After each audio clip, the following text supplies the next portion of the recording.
بسم اللہ الرحمن الرحیم۔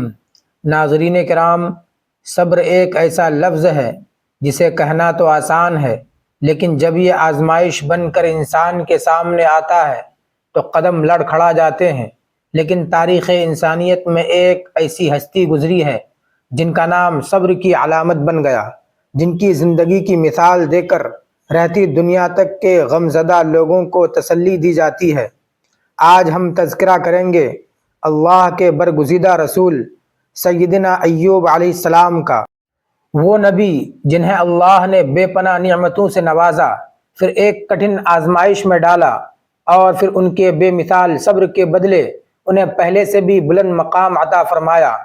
آئیے جانتے ہیں اسبات کون تھے، سیدنا ایوب علیہ السلام پر آزمائش کیوں آئی، اور وہ کون سی دعا تھی جس نے برسوں پرانی بیماری کو منٹوں میں شفا میں بدل دیا۔ ناظرین، حضرت ایوب علیہ السلام انبیاء کرام کی نسلوں میں سے ہیں۔ ابراہیم علیہ السلام کے دو بیٹے اسماعیل علیہ السلام اور اسحاق علیہ السلام تھے۔ ان میں سب کے سب انبیاء کرام اسحاق علیہ السلام کی نسل سے تھے، سوائے نبی کریم صلی اللہ علیہ وسلم کے۔ آپ اکیلے سیدنا اسماعیل علیہ السلام کی نسل سے ہیں۔ اسحاق علیہ السلام کے بیٹے یعقوب علیہ السلام ہیں۔ انہی یعقوب علیہ السلام کو اسرائیل بھی کہا جاتا ہے۔ اسی نسبت سے بنی اسرائیل کا مطلب ہے یعقوب علیہ السلام کی اولاد۔ اور یعقوب علیہ السلام کے 12 بیٹے تھے۔ ان کے بیٹوں کو اسباط بھی کہتے ہیں۔ ان کا تذکرہ قرآن میں بھی آتا ہے۔ اب سوال یہ ہے کہ جن اسباط کا تذکرہ قرآن مجید میں انبیاء کرام علیہم السلام کے ساتھ کیا گیا ہے، کیا وہ یعقوب علیہ السلام کے بیٹے تھے یا ان بیٹوں کی اولاد میں سے تھے؟ اکثر علماء کرام نے یہ اشارہ دیا ہے کہ اس سے مراد وہ لوگ ہیں جن انبیاء کرام علیہم السلام کی طرف اشارہ کیا گیا ہے۔ وہ یعقوب علیہ السلام کے وہ بیٹے نہیں ہیں، اس لیے کہ انہوں نے تو یوسف علیہ السلام کے قتل کی کوشش کی تھی، اپنے والد سے جھوٹ بولا تھا، ایسے اور بھی غلط کام کیے تھے، تو ان حرکات کے کرنے والے انبیاء نہیں ہو سکتے۔ جبکہ اسباط سے مراد وہ انبیاء کرام ہوں گے جو ان بھائیوں کی نسل سے آئے ہوں گے۔ بنی اسرائیل کے 12 ٹکڑے تھے اور قبیلے کو سبت بھی کہتے ہیں، اس لیے انہیں اسباط بھی کہا جاتا ہے، یعنی بنی اسرائیل قبائل میں تقسیم ہو گئے۔ اسی طرح سیدنا ایوب علیہ السلام اسحاق علیہ السلام کی اولاد میں سے ہوئے۔ سورہ انعام آیت 84 میں اللہ فرماتے ہیں، اور اس کی اولاد میں سے داؤد اور سلیمان اور ایوب اور یوسف اور موسیٰ اور ہارون ہیں، تو یہ سب کے سب سیدنا ابراہیم علیہ السلام کی نسل سے تھے۔ ایوب علیہ السلام بھی اللہ تعالیٰ کے نبی اور رسول تھے۔ سورہ انبیاء آیت 163 میں اللہ تعالیٰ فرماتے ہیں، یقیناً ہم نے آپ کی طرف اسی طرح وحی کی ہے جیسا کہ نوح اور ان کے بعد والے نبیوں کی طرف کی، اور ہم نے وحی کی ابراہیم اور اسماعیل اور اسحاق اور یعقوب اور ان کی اولادوں پر، اور ایوب اور یونس اور ہارون اور سلیمان کی طرف، اور ہم نے داؤد کو زبور عطا فرمائی۔ اللہ تعالیٰ نے ان سب انبیاء کرام علیہم السلام کی طرف وحی فرمائی، اور ایوب علیہ السلام بھی ان رسولوں میں سے ایک ہیں۔ اللہ تعالیٰ نے آپ کو آپ کی قوم حوران کی طرف مبعوث فرمایا۔ یہ قوم ملک شام میں رہتی تھی۔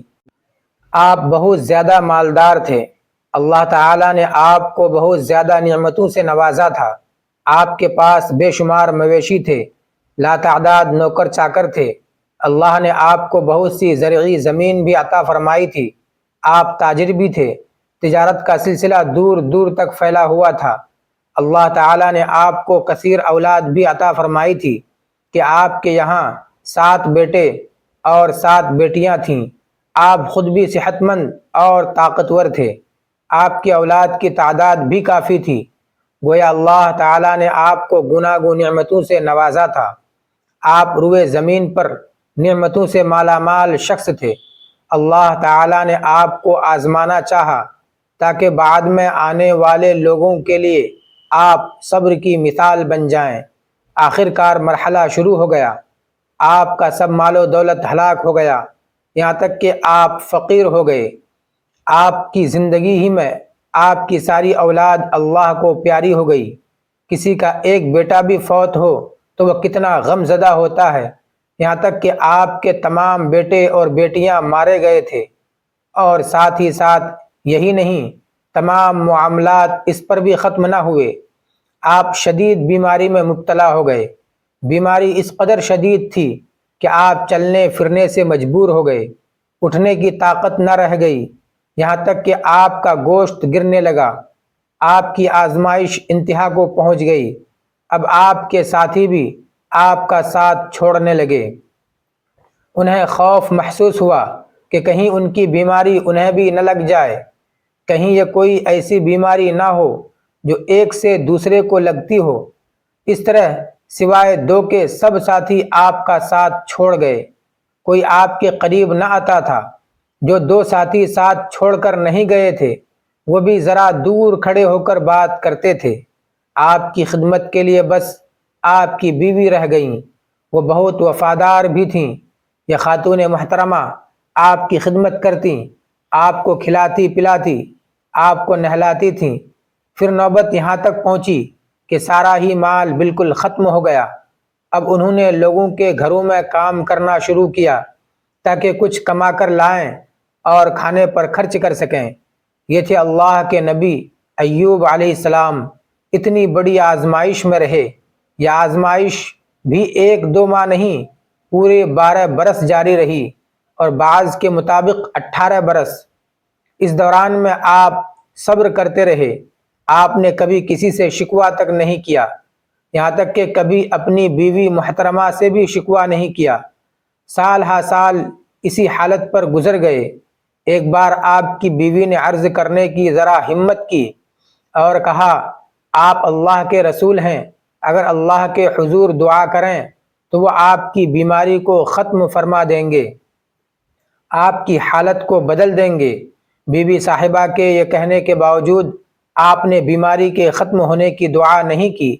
آپ نے بیوی سے فرمایا، ذرا بتاؤ تو ہم کتنا عرصہ خوشحالی اور فراوانی میں رہے ہیں، کتنا عرصہ ہم نعمت میں رہے ہیں؟ انہوں نے جواب دیا، 80 سال۔ یہ سن کر آپ نے فرمایا، مجھے اللہ تعالیٰ سے دعا کرتے ہوئے حیا آتی ہے، جتنا عرصہ خوشحالی میں رہا اتنا عرصہ بیماری اور تنگ دستی میں نہیں گزرا، اس لیے میں ابھی یہ دعا نہیں کروں گا کہ وہ مجھے شفا عطا کر دے یا میری اس حالت کو بدل دے، جب تک مجھ پر 80 سال نہ گزر جائیں۔ جس طرح میں 80 سال ناز و نعمت دیکھتا رہا، اسی طرح 80 سال تک میں اسی حالت پر صبر کا دامن تھامے رہوں گا، تندرستی کا سوال نہیں کروں گا۔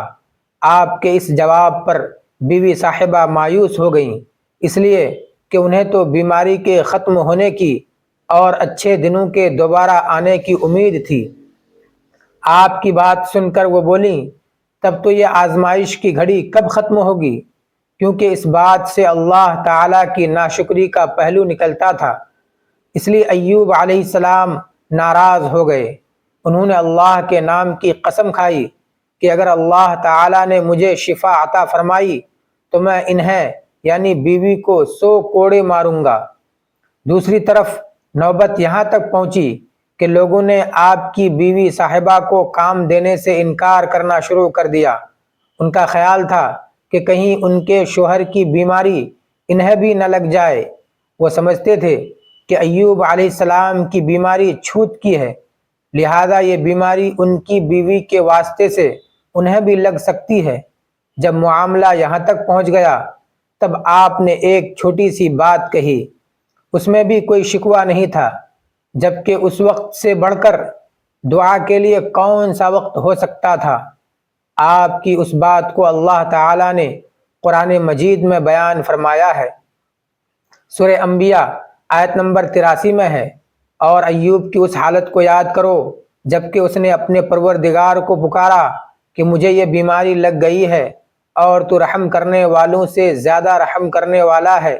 یعنی آپ نے بڑے الفاظ میں دعا نہیں فرمائی، یہ نہیں فرمایا الہی مجھے تندرستی عطا فرما، الہی مجھے رزق عطا فرما، بلکہ یوں کہا میری حالت ایسی ہو گئی ہے، تو رحیم و کریم ہے، میرا حال تو ہی بہتر جاننے والا ہے۔ اللہ تعالیٰ نے دوسری آیت میں آپ کی حالت کو اس طرح بیان کیا ہے۔ سورہ صاد آیت نمبر 41 میں اللہ تعالیٰ فرماتے ہیں، اور ہمارے بندے ایوب کا بھی ذکر کر، جبکہ اس نے اپنے رب کو پکارا کہ مجھے شیطان نے رنج و تکلیف پہنچایا ہے۔ آپ نے اس بیماری اور مصیبت کو اللہ تعالیٰ کی طرف منسوب نہیں فرمایا، بلکہ اللہ تعالیٰ کو اس سے مبرہ قرار دیا اور اسے شیطان کی طرف منسوب کیا۔ یہ نہیں کہا کہ اللہ تو نے مجھے مصیبت میں ڈال دیا، بلکہ اس کو غیر اللہ یعنی شیطان کی جانب منسوب کیا۔ حدیث میں بھی اسی طرح آتا ہے۔ اللہ تعالیٰ نے آپ کی دعا کو اسی لمحے قبولیت سے نوازا۔ کتنے ہی مواقع ایسے آئے تھے کہ اس سے قبل بھی آپ دعا کر سکتے تھے اور وہ قبول ہو جاتی، لیکن آپ نے صبر کا دامن تھامے رکھا۔ اسی لیے مدتوں سے ضرب المثل چلی آ رہی ہے، صبر ایوب۔ جب آپ نے اپنے پروردگار سے اس انداز میں دعا مانگی تو اللہ تعالیٰ نے ان کی آزمائش ختم کر دی۔ اللہ تعالیٰ سورہ صاد آیت 42 میں فرماتے ہیں، اپنا پاؤں زمین پر مارو، یہ نہانے اور پینے کے لیے ٹھنڈا پانی ہے۔ جب انہوں نے پاؤں زمین پر مارا تو پانی کا چشمہ جاری ہو گیا۔ بعض کہتے ہیں انہوں نے اس پانی سے غسل کیا تو جسم کے بیرونی حصے سے بیماری ختم ہو گئی، اور جو پانی پیا جسم کے اندرونی حصے کی بیماری ختم ہو گئی، اور یہ اللہ عز و جل کا عظیم احسان ہے۔ پھر سے بالکل تندرست بن گئے، ان کی صحت و توانائی لوٹ آئی، ایسے صحت مند ہو گئے جیسے پہلے کبھی ہوا کرتے تھے۔ ان کی بیوی محترمہ باہر سے گھر آئیں تو بالکل نہ پہچان سکیں۔ ان سے پوچھنے لگیں، کیا آپ نے اللہ کے نبی میرے خاوند جو اس مرض میں مبتلا تھے انہیں دیکھا ہے؟ اللہ کی قسم، جب میرے خاوند صحت مند تھے تو بالکل آپ جیسے تھے۔ میں نے آپ سے بڑھ کر ان سے ملتا جلتا آدمی آج تک نہیں دیکھا۔ اس پر ایوب علیہ السلام بولے، کیا تم نے مجھے پہچانا نہیں؟ انہوں نے حیران ہو کر پوچھا، آپ کون ہیں؟ تب وہ بولے، میں ایوب ہوں۔ وہ بولیں، سبحان اللہ، اس کا مطلب ہے بیماری ختم ہو گئی، اللہ تعالیٰ کا احسان ہو گیا۔ اس کے بعد اللہ نے انہیں حلال کی نعمتیں بھی لوٹا دیں، ان کے مویشی بھی انہیں واپس مل گئے۔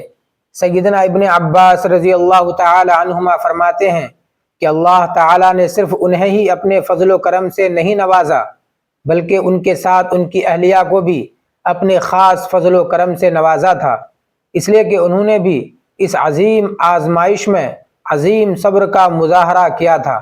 اللہ تعالیٰ نے ان کی جوانی کو بھی لوٹا دیا۔ ان سے سیدنا ایوب علیہ السلام کے ہاں 26 بیٹے بیٹیاں پیدا ہوئے۔ روایت بھی ملتی ہے کہ 26 بیٹے ہی تھے، بیٹیاں اس کے علاوہ تھیں۔ سورہ انبیاء آیت نمبر 84 میں اللہ فرماتے ہیں، ہم نے اس کو اولاد عطا فرمائی، بلکہ ان کے ساتھ اتنی ہی اور اپنی خاص مہربانی سے، تاکہ سچے بندوں کے لیے سبق ہو۔ مطلب یہ کہ ان کی جوانی واپس کر دی، مال و دولت لوٹا دیا، اور یہ چیزیں انہیں فوراً واپس کر دیں۔ جسمانی صحت بھی واپس فرمائی اور دنیا کی دولت بھی واپس کر دی۔ امام بخاری، امام احمد اور دیگر محدثین نبی کریم صلی اللہ علیہ وسلم سے روایت بیان کرتے ہیں، نبی کریم صلی اللہ علیہ وسلم نے فرمایا، جب سیدنا ایوب علیہ السلام غسل فرما رہے تھے تو ان پر سونے کی ٹڈیوں کی موسلا دھار بارش ہونے لگی۔ یہ ٹڈیاں سونے کی تھیں۔ اللہ تعالیٰ ان کو غسل کے دوران ہی اتارنے لگے۔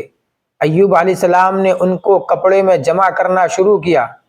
اس پر اللہ تعالیٰ نے فرمایا، اے ایوب، کیا میں نے تجھے اس مال سے بے پرواہ نہیں بنا دیا جو تو دیکھ رہا ہے؟ ایوب علیہ السلام نے جواب دیا، جی ہاں میرے پروردگار، لیکن میں آپ کی رحمت اور برکت سے تو بے پرواہ نہیں ہو سکتا۔ ان کا مال و دولت سب واپس مل گیا، اہلیہ کی صحت بھی پلٹ آئی۔ یہ سب اللہ کے خاص فضل و کرم سے تھا اور اس عظیم صبر کے صلے میں تھا جو انہوں نے کیا تھا۔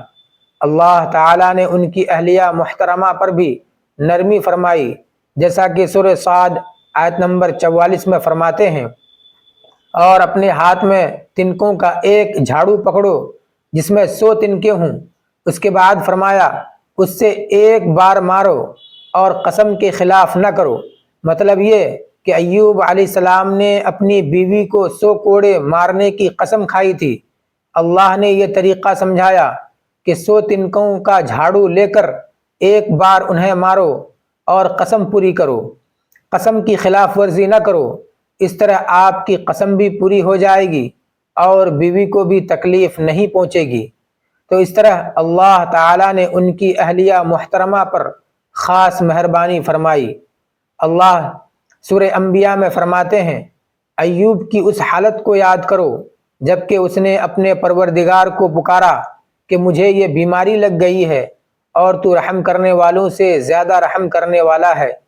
تو ہم نے ان کی سن لی اور جو دکھ انہیں تھا اسے دور کر دیا اور انہیں اہل و عیال عطا کر دیے، بلکہ ان کے ساتھ اپنی مہربانی سے اتنے ہی اور عطا کر دیے تاکہ سچے بندوں کے لیے نصیحت کا سبب ہو۔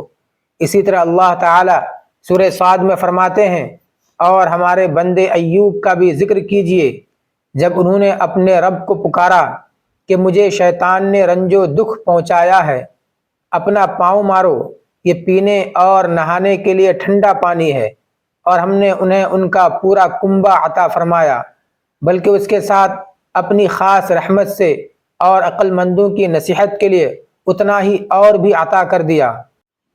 اور اپنے ہاتھ میں تنکوں کا ایک جھاڑو لے کر مار دیں اور قسم کے خلاف نہ کریں۔ سچ تو یہ ہے کہ ہم نے اسے بڑا صابر بندہ پایا، وہ بہت نیک تھے اور بہت ہی رجوع کرنے والے تھے۔ ناظرین کرام، سیدنا ایوب علیہ السلام کا یہ واقعہ ہمیں محض ایک قصہ سنانے کے لیے نہیں، بلکہ ہماری زندگیوں کے لیے ایک عظیم سبق فراہم کرنے کے لیے قرآن و حدیث میں بیان کیا گیا ہے۔ اس قصے سے ہمیں یہ سبق ملتا ہے کہ آزمائش کا آنا اللہ کی ناراضگی کی علامت نہیں، بلکہ یہ اللہ کے مقرب بندوں کے درجات بلند کرنے کا ایک ذریعہ ہے۔ اللہ کی دی ہوئی نعمتوں پر شکر کرنا جتنا ضروری ہے، ان نعمتوں کے چھن جانے پر صبر کرنا اس سے بھی زیادہ بڑی بندگی ہے۔ انسان کو کبھی بھی اللہ کی رحمت سے مایوس نہیں ہونا چاہیے۔ وہ ذات جس نے ایوب علیہ السلام کو 18 سال کی بیماری کے بعد دوبارہ مکمل صحت اور جوانی عطا فرمائی، وہ ہماری پریشانیوں کو دور کرنے پر بھی پوری قدرت رکھتی ہے۔ اللہ تعالیٰ سے دعا ہے کہ وہ ہمیں بھی سیدنا ایوب علیہ السلام جیسا صبر، استقامت اور اپنی رضا میں راضی رہنے کی توفیق عطا فرمائے۔ اگر ہماری زندگی میں کوئی تنگی یا بیماری آئے تو ہمیں شکوہ کرنے کے بجائے اللہ کے حضور رجوع کرنے والا بنائے۔ آمین یا رب العالمین۔ اگر آپ کو یہ ایمان افروز قصہ پسند آیا ہو تو اسے دوسروں کے ساتھ شیئر کریں، اور ایسے ہی مزید ویڈیوز کے لیے ہمارے ساتھ جڑے رہیں۔ خدا حافظ۔